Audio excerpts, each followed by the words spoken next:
Evening ஒரு 7 o'clock நீங்கள் அப்படியே அந்த கோட்டை மாரியம்மன் கோயில் அங்கே போய்ட்டு அப்படியே நடந்து வந்தீங்கன்னாக்கா இந்த முகமதியாபுரம் அப்படின்னு சொல்லுவாங்க. ஸோ அந்த ஏரியாவில் ஒரு ஃபேமஸான அந்த செட் பரோட்டா கடை அப்படின்னு ஒன்று இருக்குங்க. ஸோ அந்த முகமதியாபுரம் அந்த செட் பரோட்டா கடை என்ன எப்படி இருக்குன்னு பார்த்தீங்கன்னாக்கா அது வந்து இந்த சோளிங்க நாடார் செட் பரோட்டா கடை அந்த கடையோட பேர். அந்த கடையில் ரொம்ப ஃபேமஸே வந்து கொத்து பரோட்டாவும் அந்த செட்டு பரோட்டாவும் தான். ஸோ அது வந்து திண்டுக்கல்லில் எல்லாருமே சொல்லுவாங்க, ஸோ பரோட்டானா அந்த கடையில் தான் சூப்பராக இருக்கும், அதுவும் அந்த செட்டு பரோட்டா போடுவாங்க பாருங்கள் அவ்வளோ சூப்பராக இருக்கும் அப்படின்னு சொல்லுவாங்க. ஸோ அது எப்படி இருக்கும், அந்த கடையில் என்னென்னலாம் வெரைட்டிஸ் இருக்குது, அந்த செட்டு பரோட்டா எப்படி இருக்கும், கொத்து பரோட்டா எப்படி இருக்கும் அப்படிங்கிறத நம்ம பார்க்கலாம் வாங்க. இப்போ நம்ம வந்து கோட்டை மாரியம்மன் கோயிலேருந்து அப்படியே நேராக வந்தீங்கன்னாக்கா அது வந்து முகமதியாபுரம். இந்த முகமதியாபுரத்தில் வந்து இன்னொரு பேர் சொல்கிறாங்க, இந்த எருமைக்காரர் தெரு அப்படின்னு சொல்கிறாங்க. ஸோ அந்த இடத்துல இருக்கிற சோளிங்க நாடார் செட்டு பரோட்டா அது எங்கே என்ன இருக்குது அப்படிங்கிறத பார்ப்போம். இந்த கடையில் பார்த்தீங்கன்னாக்கா இந்த செட்டு பரோட்டாவும் இந்த கொத்து பரோட்டா அதாவது இந்த முட்டை பரோட்டாவும் ரொம்ப ஃபேமஸ் அப்படின்னு சொல்லியிருக்கோம். ஸோ இந்த கடையில் பார்த்தோம்னாக்கா ஈவினிங் டைம் 7 மணிலேருந்து ரொம்ப பிஸியாக இருக்குது இந்த கடையில். ஸோ என்ன டிஃப்ரெண்ட்டு மற்ற கடைக்கு இந்த கடைக்கு என்ன அந்த கொத்து பரோட்டாவில் என்ன வித்தியாசம், செட்டு பரோட்டானா என்ன அப்படின்னு கேட்போம். ஸோ வணக்கண்ணே, உங்கள் பேர் சொல்லுங்க. இந்த கடையில் வந்து திண்டுக்கல்லில் யாரை கேட்டாலும் செட்டு பரோட்டா ரொம்ப சூப்பராக இருக்குங்க, அந்த கடைக்கு போங்க செட்டு பரோட்டா சூப்பராக இருக்குங்க. ஸோ செட்டு பரோட்டானா என்ன? 2 பரோட்டா நல்லா வச்சு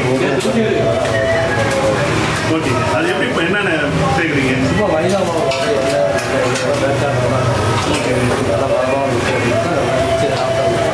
பட்டர் குருமா இதுதான் வந்து செட்டு பரோட்டா. இந்த செட்டு பரோட்டா வந்து இந்த கொத்து பரோட்டா சொல்கிறாங்க, அதுவும் கொத்து பரோட்டா வந்து அது கொத்தி பரோட்டா அதுவும் உங்கள் கடையில் ரொம்ப ஃபேமஸ். செட்டு பரோட்டா நம்ம கடையில் வந்து செட்டு பரோட்டா, நம்ம கடைனாலே செட்டு பரோட்டா தான் பண்ணாங்க. ஸோ அதாவது இந்த பரோட்டா வந்து நல்ல வாயில் வச்சு போட்டு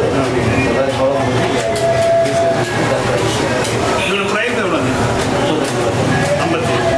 35 ரூபா. அதாவது ஒரு செட்டு பரோட்டா வந்து 35 ரூபா. பரோட்டா மட்டன் குருமா பீஸோட அதோட பீஸோட சின்ன பீஸோட. ஸோ வந்து பார்த்தோம்னாக்கா இங்கே செட்டு பரோட்டா அப்படின்னு என்னன்னு பார்த்தீங்கன்னாக்கா நீங்கள் செட்டுன்னா ஒரு 2 பரோட்டா அப்படி கிடையாதுங்க. இந்த 2 பரோட்டாவை நல்லா பிச்சுட்டு ஸோ அதை ரொம்ப ஒரு அந்த மட்டன் குருமா இதெல்லாம் கலந்து ஸோ ஒரு சின்ன மட்டன் பீஸை வச்சு அழகாக கொடுக்குறாங்க பாருங்க. இந்த செட்டு பரோட்டா தான் வந்து இங்கே ரொம்ப ஃபேமஸ். பார்த்தோம்னாக்கா இந்த திண்டுக்கல் இந்த செட் பரோட்டா அப்படின்னு ஸோ நம்ம பார்த்தோம். ஸோ அதை பார்க்கும்போதே பார்த்தோம்னாக்கா நம்ம வந்து அது வந்து சாப்பிட்ணும் அப்படின்ற ஒரு பெரிய ஒரு ஆர்வம் ஏற்படுது. ஸோ பார்த்தோம்னா இதில் வந்து இந்த செட்டு பரோட்டா நீங்கள் எப்படின்னாக்கா அந்த 2 செட்டு பரோட்டாவில் அந்த 2 பரோட்டாவை அவங்க மிக்ஸ் போட்டு ஸோ அதில் மட்டன் இதெல்லாம் கலந்து அது கொடுக்குற ஒரு பரோட்டா.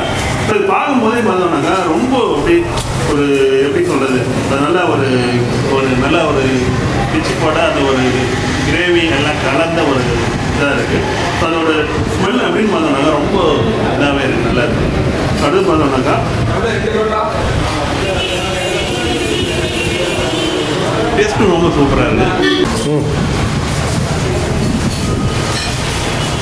இந்த செட் பரோட்டா கடையில் நான் செட் பரோட்டா மட்டும் கிடையாதுங்க. ஸோ நீங்கள் வந்து சிம்பிளாக வந்து பரோட்டா சாப்பிட்னா அப்படியே அது வேணாலும் இருக்குது, பரோட்டாவும் நீங்கள் சாப்பிட்லாம். ஸோ அடுத்து பார்த்தீங்கன்னாக்கா இந்த கடையில் வந்து அந்த கறி தோசைன்னு சொல்லுவாங்க. ஸோ அந்த மதுரை ஸ்பெஷல் கறி தோசையும் இங்கே இருக்குது. ஸோ இப்போ நான் பார்த்தீங்கன்னாக்கா அடுத்து பார்த்தோன்னா முட்டை தோசை. ஸோ நம்ம வந்து எல்லா கடையிலையும் நம்ம வந்து முட்டை தோசை சாப்பிட்றோம். ஸோ இவங்க செய்கிற விதமே பார்த்தீங்கன்னாக்கா நம்ம வந்து ஒரு அந்த சாப்பிடக்கூடிய ஒரு ஆவலை தூண்டக்கூடிய ஒரு தோசையாக தான் இருக்கும்.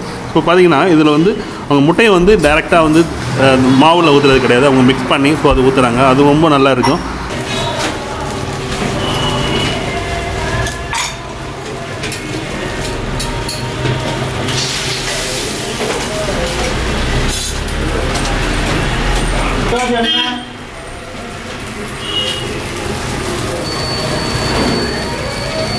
சரி அதை எடுத்து அப்படியே ஒரு பிளேட்டில் வச்சுருங்க.